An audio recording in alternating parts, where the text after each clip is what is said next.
이제 오늘부터 또 여호수아서 말씀을 같이 나누도록 하겠습니다. 지난주까지 에스겔서 말씀을 묵상했는데 에스겔서 묵상하기가 쉽지 않으시죠? 그래도 이렇게 성경에서 선지서들을 한 번씩 묵상하다 보면은 굉장히 큰 은혜가 있습니다. 성경에서 여호수아서는 매우 중요한 부분에 속한다고 할 수가 있습니다. 왜냐하면 하나님께서 아브라함 때부터 계속해서 모세에게 이르기까지 약속하신 것이 있거든요. 아브라함, 이삭, 야곱, 요셉 족장들을 통해서 또 모세에게 이르기까지 꾸준히 약속하신 것, 내가 너에게 땅을 주겠다 하는 약속이거든요. 그런데 하나님께서는 약속만 하는 분이 아니라 그 약속을 실제로 성취하고 이루시는 하나님이라는 것을 우리가 여호수아서를 통해서 보게 된다는 것입니다. 하나님은 말로만 그렇게 약속하시는 분이 아니라 약속하시면 반드시 이루시는 하나님이시라는 것을 우리가 여호수아서를 통해서 볼 수 있습니다. 신명기까지 보면은 거기서 신명기에서 모세의 죽음이 나타나죠. 그래서 모세 오경이 끝나고 그때까지도 아직 하나님의 약속이 이루어지지 않았습니다. 이제 모세는 죽었습니다. 여호와의 종 모세가 죽은 후에 하나님께서 다음 세대 지도자인 여호수아에게 말씀하시는 대목입니다. 이제 한 세대가 지나고 다음 세대가 도래를 한 것이죠. 2절에서 하나님은 이렇게 말씀하십니다. 내 종 모세가 죽었으니 이제 너는 이 모든 백성과 일어나 이 요단을 건너가라. 이제 너는 모든 백성과 함께 요단을 건너가라. 이제는 때가 되었다 하는 이야기입니다. 이제는 때가 되었기 때문에 너는 요단을 건너가라. 그 때는 구체적으로 어떤 때일까요? 뭐가 그 때를 정하는 것일까요? 이제라는 말에 하나님께서 하실 수 있는 그 기준은 무엇일까요? 그 2절 앞절에 보면 나와 있죠. 내 종 모세가 죽었으니 이제. 그러니까 모세가 죽었기 때문에 이제는 너희가 요단을 건너가도 된다 하는 말입니다. 이 말씀을 얼핏 들으면은 무슨 생각이 드는가 하면 하나님께서 마치 모세가 죽기를 기다리셨던 것 같아요. 쟤는 죽지도 않아. 그러면서 그렇게 기다리셨다가 드디어 모세가 죽고 난 다음에 이제 너희들은 요단강을 건너가도 좋다 하고 하나님의 허락이 떨어집니다. 그리고 여호수아에게 가나안 진군 명령을 내리시는 것입니다. 만약에 모세가 아직도 살아있다면 아직 때가 이르지 않았다는 말이죠. 그리고 이스라엘은 가나안 땅으로 들어갈 수 없었다는 말입니다. 그럴까요? 제 생각에는 그런 것 같아요. 모세가 살아있는 한 이스라엘 민족은 결코 가나안 땅에 못 들어갔을 것이다. 왜 그럴까요? 저는 그게 하나님의 마음이라고 생각해요. 모세는 가나안 땅에 들어가지 못하도록 되었습니다. 하나님께서 모세에게는 가나안 땅을 허락하지 않으셨습니다. 그래서 하나님께서 모세에게 마지막 주는 선물은 뭐냐면 비스가산으로 올라가서 느보산으로 나오죠. 느보산으로 올라가서 가나안 땅을 한번 바라볼 수 있도록 허락해 주셨습니다. 너는 가나안 땅에 들어가지는 못하지만 그 땅을 바라볼 수는 있게 해주겠다고 해서 모세가 느보산 꼭대기에 올라와서 그 꿈에도 그리던 젖과 꿀이 흐르는 땅을 한번 쫙 살펴보는 거죠. 그런데 그때까지만 해도 모세의 기력이 아직 쇠하지 않았습니다. 모세의 눈에 알력이 쇠하지 않았습니다. 모세는 못 들어가는데 이스라엘 민족만 가나안 땅에 들어가게 된다면 모세의 마음이 어땠을까요? 얼마나 섭섭한 마음이 들었을까요? 모세가 마음속에 매우 하나님께 대해서 섭섭하고 또 원통한 그런 마음도 있었을 거라고 그렇게 생각을 합니다. 그래서 저는 제 개인적인 생각이긴 합니다만 그래서 하나님께서 모세의 살아생전에는 이스라엘 백성을 가나안 땅으로 들이시지 않고 기다리신 것 같아요. 너무 미안한 거죠. 모세는 못 들어가는데 그동안 40년간 부려먹었는데 들어가지 못하게 하는 것도 미안한데 그 앞에서 모세만 딸랑 빼놓고 나머지 모든 백성이 가나안 땅으로 들어가게 하는 것은 모세에게는 너무 미안한 일이다. 그래서 하나님께서 조금 기다리셨던 것 같아요. 제 생각에 그런 생각이 듭니다. 그런데 모세는 왜 가나안 땅에 못 들어갔을까요? 민수기 20장에 나오는 어떤 한 사건 때문에 그랬습니다. 백성들이 광야에서 방황할 때 물이 떨어졌습니다. 물이 떨어지고 갈증이 심해지자 백성들이 원망하기 시작합니다. 우리를 이 광야에서 목말라 죽게 하려느냐 그러면서 원망했을 때 하나님께서는 모세에게 명령을 내리십니다. 내 앞에 반석이 있지 않느냐, 그 반석을 명하여 물을 내게 하라. 그런데 모세가 이 백성의 원망을 듣다 보니까 가슴에서 이 분노가 치밀어 오르는 거예요. 그래서 지팡이로 그 반석을 내리쳤습니다. 그랬더니 반석이 갈라졌어요. 반석이 갈라지고 물을 내어서 그 많은 백성들이 물을 마실 수 있게 되었습니다. 그런데 여기에 좀 한 가지 문제가 있었던 거예요. 하나님께서 모세에게 너는 왜 나의 거룩함을 드러내지 않고 너의 분노를 드러내느냐, 그래서 하나님께서 이 사건을 빌미로 해서 모세로 하여금 가나안 땅에 못 들어가게 하십니다. 너는 가나안 땅에 못 들어간다. 좀 하나님께서 심한 부분이 아니신가 그런 생각이 들 수도 있고, 또 많은 목사님들이 그렇게 생각하는 부분도 있는데 분명히 하나님의 뜻이 있습니다. 모세의 입장에서는 어쨌든 굉장히 좀 섭섭한 일일 수가 있습니다. 모세가 그동안 이스라엘 백성들을 이끌어내기 위해서 애굽에서 10가지 재앙을 내리기도 했고 홍해를 가르기도 하고 40년간 광야에서 이스라엘과 그렇게 동고동락을 했는데 정작 그 지도자인 모세는 못 들어간다는 것입니다.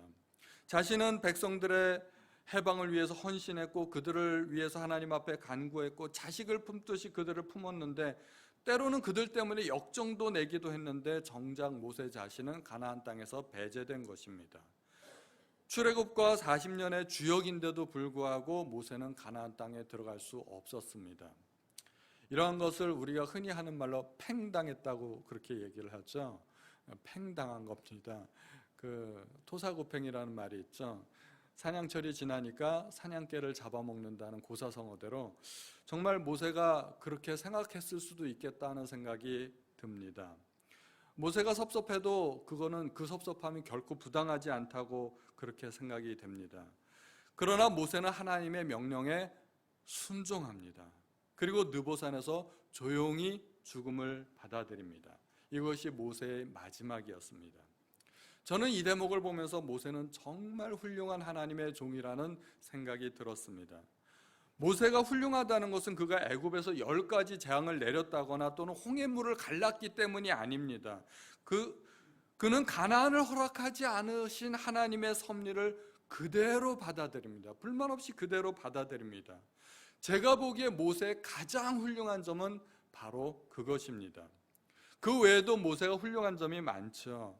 하나님께서 백성을 멸하시려 할 때도 하나님을 가로막았던 사람이 바로 모세였습니다. 40년간 이스라엘 백성의 모든 원망을 다 들어주었던 사람도 모세였습니다. 그래서 하나님은 모세를 일컬어서 이 땅에서 가장 온유한 사람이라고 칭찬해 주셨습니다. 그런데 모세가 한 일들 중에서 여러 가지가 있지만 가장 위대한 일은 하나님께서 모세에게 말씀하셨을 때 순종하고 그 가나안 땅을 포기했다는 것입니다. 주님 뜻에 따라 뭔가 큰 일을 하는 것도 훌륭하지만 더 훌륭한 일이 있는데 그것은 할 수 있는데 안 하는 것. 제가 보기에는 그게 정말 훌륭하고 대단한 일이에요. 그거야말로 위대한 일이 아닌가 그렇게 생각이 됩니다. 모세는 자신이 이스라엘 백성들을 이끌고 절대로 가나안 땅에 들어갈 수 없다는 것을 알게 되었습니다. 그렇다면 모세가 하나님의 뜻을 이루기 위해서 또 이스라엘 백성이 가나안 땅으로 들어가도록 하기 위해서 할 수 있었던 마지막 가장 좋은 일이 있다면 무엇일까요? 모세가 할 수 있는 가장 좋은 일, 그것은 정말로 역설적이게도 모세가 이스라엘 백성의 가나안 입성을 돕기 위해서 할 수 있었던 가장 좋은 일은 빨리 죽는 일이라고 생각을 합니다. 왜냐하면 모세가 빨리 죽어야 이스라엘 백성이 가나안 땅으로 들어갈 수 있었기 때문입니다. 그래서 모세가 오랫동안 살아있으면 그만큼 이스라엘 백성의 가나안 입성은 지연되는 거예요. 모세가 죽은 다음에 하나님께서 허락하셨기 때문에 그렇습니다. 그래서 우리는 하나님의 일을 하는데 내가 살아서 해야 될 일들도 있지만 어떤 일들은 내가 죽어야만 이루어지는 그런 일들도 있다는 것을 우리가 알아야 되는 겁니다. 참 역설이죠. 성경에 그런 예가 또 한 번 나오는데 저는 다윗에게서 그 예를 찾았습니다. 다윗이 온 천하를 평정하고 궁궐을 짓고 편안하게 지낼 때 다윗은 호화로운 궁궐에서 거하면서 한 가지 마음에 좀 부담되는 것이 있었습니다. 그것은 여전히 하나님의 궤는 휘장 가운데, 장막 가운데 있는 것입니다. 나는 백향목궁에 거하거늘 하나님의 궤는 휘장 가운데 있도다. 그러면서 다윗의 마음이 불편했습니다. 그래서 다윗은 성전을 짓겠다고 마음속에 계획을 세웁니다. 그런데 하나님의 계획은 다윗의 생각과 완전히 달랐습니다. 누가 봐도 하자가 없는 그 계획을 하나님은 거부하신 것입니다. 다윗에게서 성전을 받지 않겠다는 것입니다. 오히려 그 다윗의 아들 솔로몬을 통해서 성전 건축을 허락하시겠다는 것입니다. 다윗이 만약에 그 하나님의 뜻을 알고 순종하고 그 하나님의 뜻을 따라서 성전이 빨리 건축되게 하려면 어떻게 해야 됐을까요? 자기는 빨리 죽고 왕위를 솔로몬에게 넘겨줘야 되죠. 그래야 솔로몬이 성전을 짓죠. 그러니까 다윗의 마음속에 성전을 건축하고 싶은 그 소망이 있었는데 그 소망이 빨리 이루어지려면 빨리 죽어야 돼요. 그래야 솔로몬이 빨리 왕위를 이어받고 성전을 건축할 수 있으니까. 참 이걸 보면은 역사의 아이러니를 느끼게 됩니다. 모세나 다윗이나 이스라엘 역사상 가장 뛰어난 지도자로 손꼽히는 두 지도자입니다. 지금까지도 그래요. 모세 그러면은 이스라엘 백성들이 껍벅 죽는 사람이 모세잖아요. 모세면 최고입니다. 그리고 유대인들이 또 다윗 왕국을 건설하길 그토록 소망하고 기대하지 않았습니까?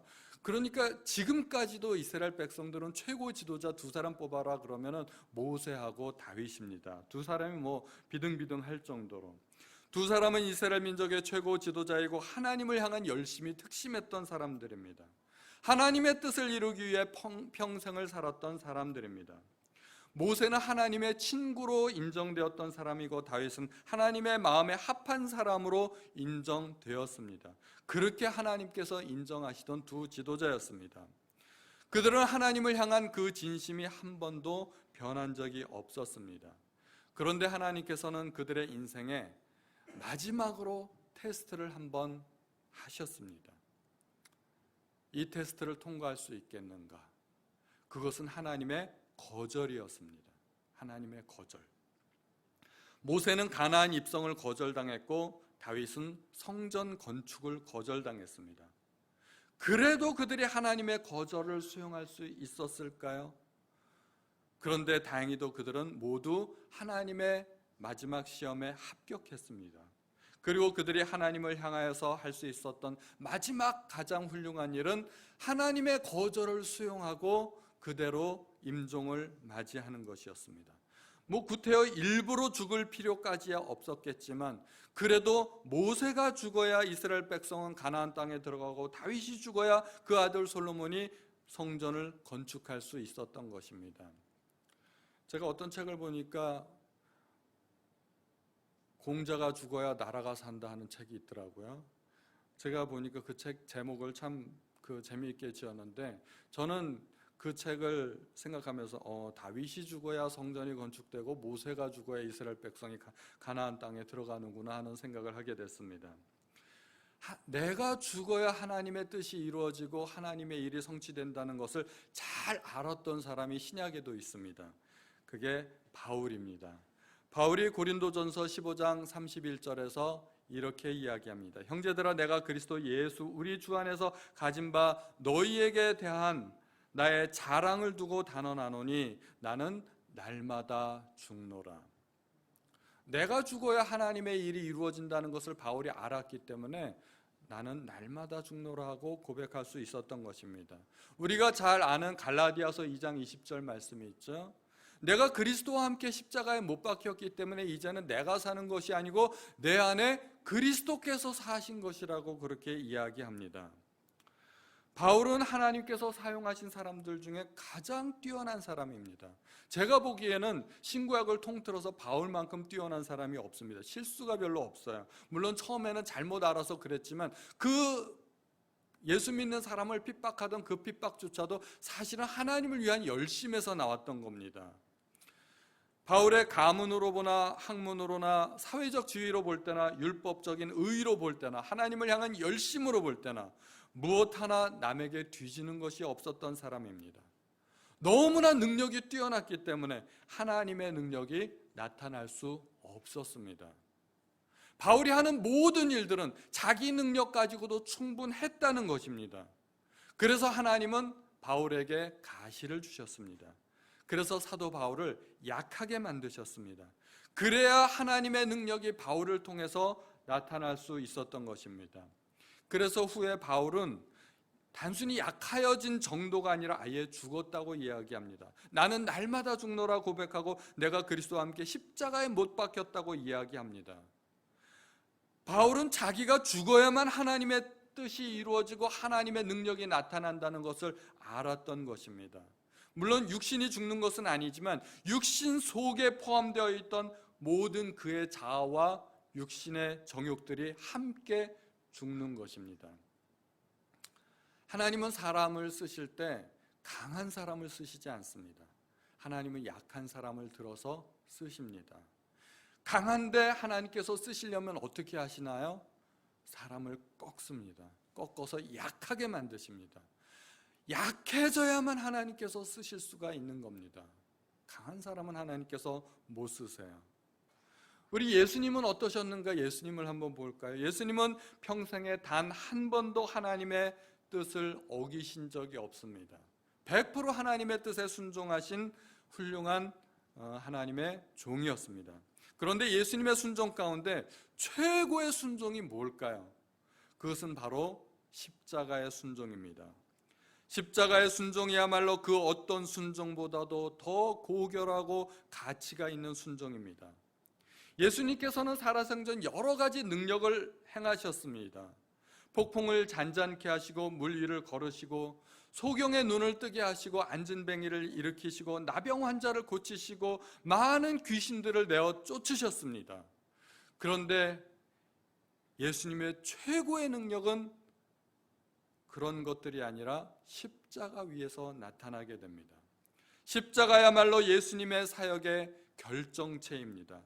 예수님께서 십자가에서 죽으실 때 하실 수 있었던 그 한마디가 다 이루었다 하는 말씀입니다. 예수님께서 만약에 100살까지 사셨다면 어떻게 될까요? 100살까지 사시면서 아무리 많은 능력과 아무리 많은 기적을 행하셨다 할지라도 예수님께서는 그것만 가지고는 다 이루셨다고 말씀하실 수 없다는 겁니다. 예수님께서 다 이루셨다고 그 한마디 하실 수 있는 것은 오직 십자가 위에서만 하실 수 있는 한마디라는 것입니다. 예수님은 심지어 죽은 사람을 살리기도 하셨습니다. 그 죽은 사람들 다 어떻게 됐나요? 결국 다시 다 죽었습니다. 결국은 다시 돌아가고 말았습니다. 예수님께서 죽은 사람을 살리신 것은 매우 놀라운 큰 능력을 베푸신 것이지만 그래봤자 기껏해야 그들의 생명을 몇십 년 정도 더 연장시켜 주신 것에 불과하다는 것입니다. 그런데 십자가 사건은 완전히 차원이 다릅니다. 그 십자가를 바라보는 사람들에게 주님은 영원한 생명을 허락하여 주셨습니다. 2000년 기독교 역사상 그 십자가 때문에 영원한 생명을 얻은 사람들이 몇 명이나 될까요? 제 생각에는 아무리 적게 잡아도 수억의 사람들은 되지 않을까 싶어요. 많게 잡으면 몇십억, 몇백억까지도 될 수 있다고 저는 그렇게 생각이 됩니다. 예수님께서 살아생전 모든 능력과 모든 기적을 베푸신 것을 다 합치더라도 이 십자가 하나를 감당을 못합니다. 이 십자가가 얼마나 위대한 능력인가요? 예수님은 십자가에서 단지 죽기만 하셨는데도 그것이 예수님께서 행하셨던 가장 큰 능력의 사건이 되었다는 것입니다. 예수님께서 십자가에서 무슨 능력을 행하셨나요? 예수님은 십자가에서 아무런 능력을 행하지 않으셨습니다. 그래서 십자가 주위에 있던 수많은 군중들과 군병들, 심지어 두 강도들까지도 내가 남을 구원하였으니 내 자신을 구원하라고 그렇게 조롱하고 비방하지 않았습니까? 그런데 주님은 십자가에서 무능력하게 그렇게 죽음을 맞으셨을 뿐입니다. 무능력해 보이셨습니다. 사람들은 이해가 안 갔습니다. 저거 왜 남들은 구원하면서 자기는 구원하지 않는가? 그 많은 능력이 다 어디로 갔는가? 사람들은 이해할 수가 없었습니다. 그런데 십자가 위에서 아무런 능력을 행하지 않는 것이, 그것이 주님의 가장 큰 능력이었고 가장 위대한 업적이었다는 겁니다. 그것이 십자가의 비밀입니다. 그것이 십자가의 비밀이었기 때문에 사람들은 십자가를 이해할 수 없었던 것입니다. 무능력한 것 같지만 그것이 예수님의 가장 큰 능력이었고 예수님의 가장 위대한 업적이었다는 것입니다. 우리도 마찬가지입니다. 내가 죽어야 나를 통해서 하나님의 능력이 나타나고 내가 죽어야 나를 통해서 하나님의 뜻이 이루어집니다. 하나님의 뜻을 이루려면 내 생각과 내 고집과 내 경험과 내 성질과 내 모든 것들을 죽여야 됩니다. 시체가 되어야 됩니다. 언제 시체가 자기 생각을 말하는 것을 들어보신 적이 있으십니까? 시체가 성질 부리는 것 보신 적이 있으신가요? 언제 시체가 잘난 척 하던가요? 나 좀 알아달라고 그렇게 요구하던가요? 우리는 시체처럼 온전히 죽어져야 그래야 하나님의 뜻을 이룰 수 있게 됩니다. 그래서 갈라디아서 5장 24절에 보면 그리스도 예수의 사람들은 육체와 함께 그 정욕과 탐심을 십자가에 못 박았느니라. 우리는 육체도 못 박아야 되고 정욕과 탐심도 십자가에 못 박아야 됩니다. 죽어야 됩니다. 내가 죽어야 가정이 편안해집니다. 내가 죽어야 내 주변 사람들이 편안해집니다. 내가 죽어야 교회가 부흥하고 교회가 평안을 누릴 수 있습니다. 내가 고집 부리고 성질 부려서 이루어지는 하나님의 일은 하나도 없다고 생각하시면 됩니다. 내가 고집 부리고 내가 열심히 일하면 뭔가 하나님의 일이 이루어질 것 같지만 그렇지 않아요. 내가 죽어야 하나님의 일이 이루어지는 것입니다. 물론 하나님께서는 우리에게 여러 가지 은사와 달란트들을 주시고 그 은사를 통해서 하나님의 일을 하게 하십니다. 그러나 내가 살아서 할 수 있는 하나님의 일은 아무리 잘해봤자 2등입니다. 2등을 벗어날 수가 없습니다. 하나님의 일을 이루는 우리가 할 수 있는 마지막 단계 최고 결정체는 내가 죽는 겁니다. 하나님을 위해 할 수 있는 가장 훌륭한 일, 그것은 죽는 일입니다. 그래서 사도 바울은 날마다 죽노라 하고 자랑했던 것입니다. 우리 속에는 두 개의 생명이 있습니다. 두 개의 자아가 있습니다. 그래서 이쪽이 죽으면 저쪽이 살아나고 저쪽이 살아나가면 이쪽이 죽고 이 둘은 날마다 싸웁니다. 날마다 싸웁니다. 이 둘은 육체와 성령입니다. 그래서 갈라디아서 5장 16절 17절에 보면 내가 이르노니 너희는 성령을 좇아 행하라. 그리하면 육체의 욕심을 이루지 아니하리라. 육체의 소욕은 성령을 거스르고 성령의 소욕은 육체를 거스리나니 이 둘이 서로 대적함으로 너희의 원하는 것을 하지 못하게 하려 함이니라. 우리 속에는 날마다 육체와 성령이 서로 싸운다는 거예요. 육체가 이기면 성령이 소멸됩니다. 내 육체가 죽으면 성령께서 살아서 역사하신다는 겁니다. 육체와 성령은 서로 적대적이에요. 서로 평화협정을 맺을 수가 없어요. 양립할 수가 없어요. 둘 다 살 수가 없어요. 그러기에 육체에 속한 내가 죽어야 성령이 나타나고 내가 살아나면 성령이 소멸되는 것입니다.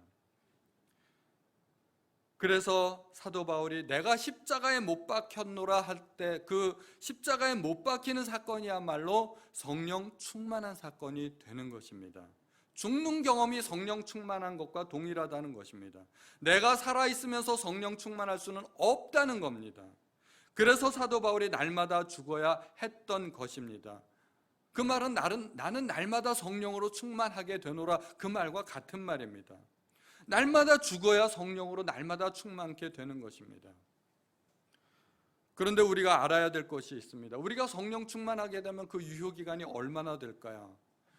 우리 뷔페 가서 밥 한번 배부르게 정말 목구멍까지 차도록 먹으면은 다음 한 끼 정도는 안 먹어도 괜찮을 것 같아요. 그렇죠? 몇 끼나 안 먹을 수 있을 것 같아요. 정말 배부르게 먹으면 하루 갈 것 같아요. 아무리 배부르게 먹어도요, 하루를 못 갑니다. 그런데 성령 충만도 그런 것 같아요. 성령 충만 너무 믿으시면 안 됩니다. 그 유효기간이 고작 하루라는 겁니다. 그러니까 어떻게 해야 돼요? 날마다 죽어야 돼요. 사도 바울에 의하면 그 유효기간이 하루기 때문에, 그래서 어제 죽은 걸로 끝나지 않고 어제 죽었어도 오늘 또 죽어야 되고 내일 또 죽어야 되고 날마다 죽어야 된다는 것입니다. 만약에 성령 충만한 것이 한 1년쯤 가면 나 1년에 하루 죽노라 그러면 되는데 1년을 못 가요. 한 달도 못 가고 일주일도 못 가요. 만약에 일주일 가면 사도 바울이 나는 매주 죽노라 그랬으면 됐을 거예요. 근데 우리는 매주 죽어서 안 돼요. 날마다 죽어야 돼요. 우리 육신은 죽었다 생각하면은 그 다음날 태양이 떠오르면서 우리 육신도 스르르 다시 살아나요. 우리 육신은 불사신이에요. 날마다 살아나는 불사신이기 때문에 날마다 육신을 쳐서 복종시켜야 되고 죽여야 됩니다. 이 바울조차도 날마다 죽는다고 했으면 우리는 오죽이나 더 할까? 우리는 매 시간, 매 분 초마다 죽어야 됩니다. 우리는 부흥회를 통해서, 예배를 통해서 은혜를 받습니다. 때로는 눈물 콧물 쏟아가면서 은혜 받고, 그리고 성령 충만한 경험을 하게 됩니다. 모든 사람을 다 용서하고 사랑할 수 있을 것 같고 죽으려면 죽기까지 복종할 수 있을 것 같습니다. 그런데 그 경험을, 그 성령 충만의 그 느낌을 너무 믿지 말라는 것입니다. 아무리 은혜 충만하고 성령 충만해도 예배 끝나고 나면 빛의 속도로 사라집니다. 아시잖아요. 예배당 문 나서면서 거의 바닥 수준이고 집에 가면 현미경으로 찾아도 없어요. 그렇게 사라집니다. 너무나 쉽게 사라지는 거기 때문에 우리는 한번 성령 충만했다고 해서 그 안심하면 안 되십니다. 성령이 충만하여 한때는 자기 몸을 불살을 듯 그렇게 헌신했다가도 바로 다음 순간 변하는 것이 사람입니다. 예수님의 수제자로 알려졌던 베드로가 그렇지 않습니까? 주님과 함께 죽을지언정 주님을 버리지 않겠다고 그렇게 맹세했던 베드로가 하루도 지나지 않았어요. 하루가 뭡니까? 불과 몇 시간 지나서 예수님 모른다고 부인하고 맹세하고 저주까지 합니다. 베드로 욕할 필요 없습니다. 그게 우리의 모습입니다. 우리의 연약한 모습이 바로 그렇습니다. 그래서 우리는 날마다 죽어야 되고 날마다 십자가에 못 박혀야 되는 것입니다. 우리 중에 아무도 하나님을 사랑하지 않는 사람이 없습니다. 우리는 다 하나님을 사랑합니다. 그런데 하나님을 사랑하는데 하나님이 원하시는 방법대로 하나님을 사랑해야 하나님이 기뻐하시는 겁니다. 여러분들 혹시 그 보신탕 좋아하시나요? 못 드시는 분들 계시죠?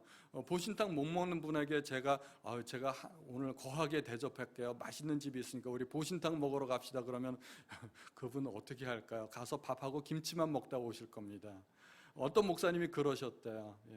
부흥 집회 가셨다가 장로님들이 대접하셨는데 정말 유명한 집이라고 해서 갔는데 가서 보니까 보신탕 집이에요. 그 목사님 보신탕 못 드시는데 장로님들은 땀을 뻘뻘 흘려가면서 맛있게 드셨는데 그 목사님 밥하고 김치만 드시고 오셨다고 그러더라고요.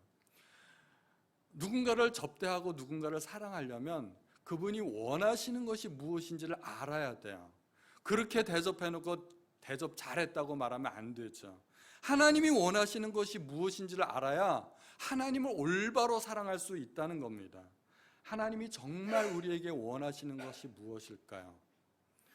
우리가 십자가에 못 박히고 우리가 죽기를 바라신다는 것입니다. 내가 십자가에 못 박히는 거야말로 하나님이 가장 원하시는 것이라는 것입니다. 내가 죽어야 가정이 편안하고 내가 죽어야 교회가 삽니다. 내 성질을 죽여야 됩니다. 쓸데없는 내 자존심과 고집을 다 죽여야 됩니다. 내가 뭔가 좋은 일을 하려고 내 힘으로 노력해봤자 백날 가봐야 그건 2등입니다. 내가 죽는 경험이야말로 하나님을 위해 내 주변 사람들을 위해 할 수 있는 최고의 선물이라는 것을 기억하셔야 하셔야 됩니다. 많은 그리스도인들이 예수 믿고 능력 받아서 강해지기를 소원합니다. 하나님께 능력 달라고 그렇게 기도합니다. 그런데 사실은 그래서 문제가 생깁니다. 제가 보니까 그게 문제예요. 예수 믿는 사람들이 너무 강해요. 너무 세요. 제가 보니까. 그래서 센 사람들끼리 부딪히고 싸웁니다. 오래 믿으면 오래 믿을수록 점점 더 강해져 가지고 나중에는 아무도 그 성질을 감당하지 못하게 됩니다. 이거는 완전히 잘못 믿은 겁니다. 올바로 믿으면 어떻게 될까요?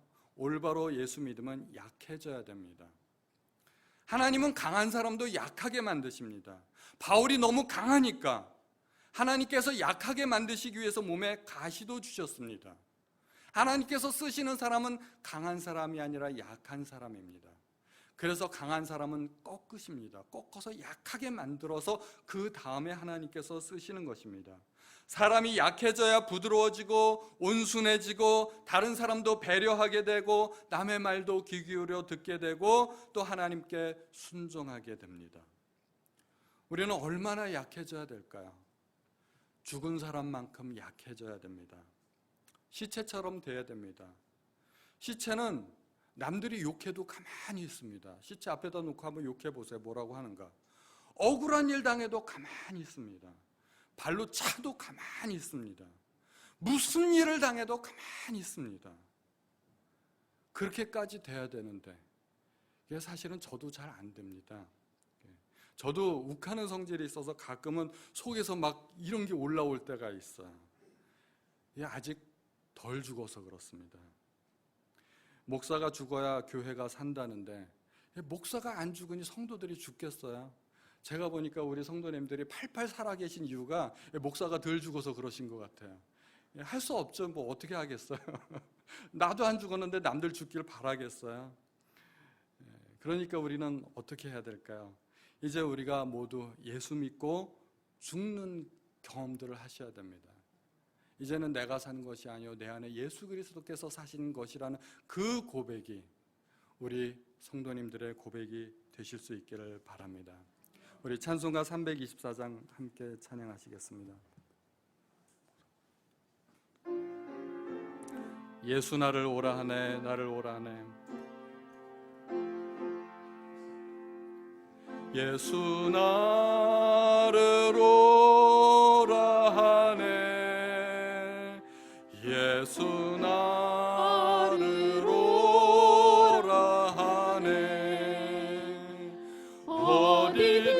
어디든지 주를 따라 주와 같이 가려네 주의 인도하심 따라 아멘 주의 인도하심 따라 어디든지 주를 따라 주와 같이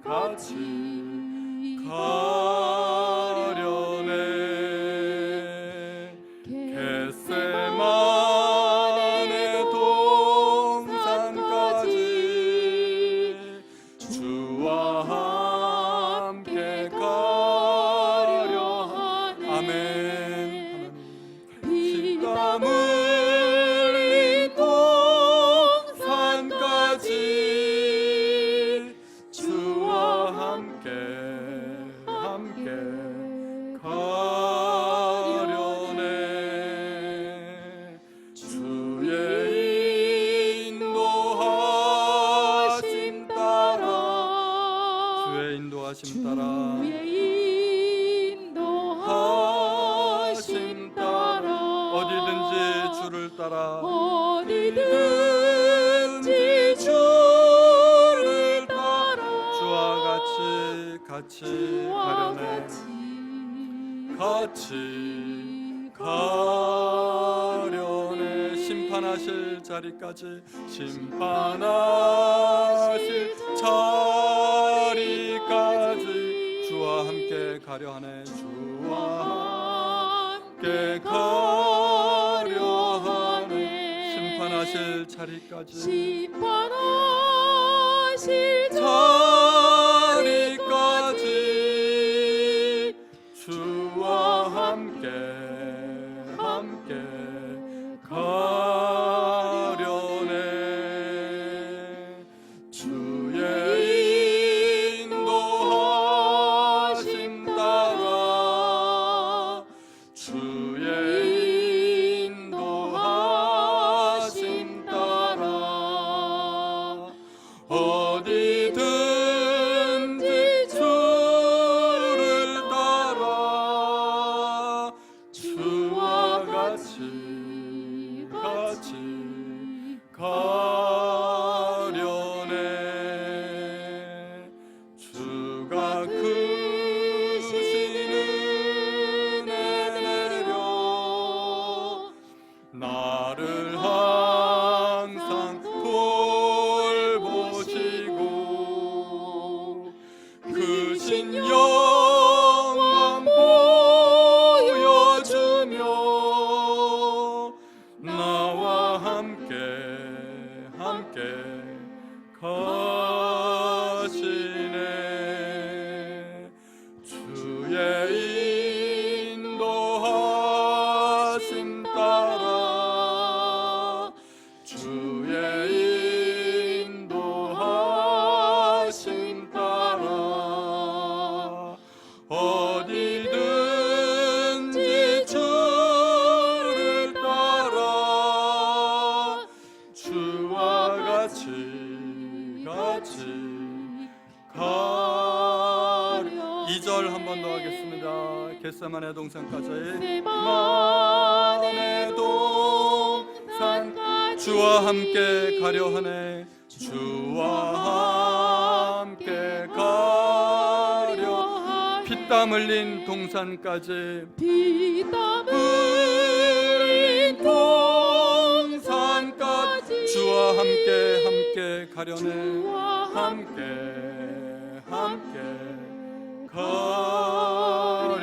주의 인도하심 따라 주의 인도하심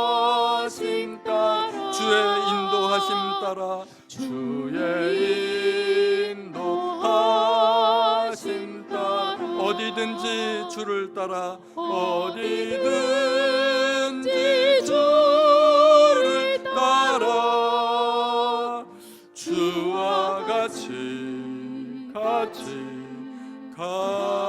후렴만 한 번 더 하겠습니다. 주의 인도하심 따라 주의 인도하심 따라 주의 인도하심 따라 어디든지 주를 따라 주와 같이 가려네. 아멘. 감사합니다. 주님, 오늘 말씀을 통하여 십자가에 달리신 그 예수님의 순종을 다시 한번 묵상해 봅니다. 주님께서 이루셨던 가장 위대한 일은 바로 십자가였습니다. 마치 아무 일도 안 하는 것처럼, 마치 아무 능력도 없었던 것처럼 그렇게 보였지만 주님, 그 십자가는 예수님의 가장 놀라운 능력이고 우리를 살리신 생명의 능력이었습니다. 주님께서 가신 길이라면 우리도 같이 갈 수 있도록 도와주시고, 그 길이 골고다 언덕길이라 할지라도, 그 길이 십자가에 못 박히는 곳이라 할지라도 우리도 함께 갈 수 있도록 아버지 도와주시기 바랍니다. 십자가에 못 박혀서 우리의 정과 욕심이 죽게 하시고 우리의 모든 고집과 자존심과 우리의 모든 인간적인 생각들도 다 못 박히고 죽게 하여 주시기 바랍니다. 오직 내 안에 예수께서만 살아나시는 그런 경험들을 우리 모든 성도님들 다 할 수 있도록 도와주옵소서. 모든 말씀 우리 주 예수님의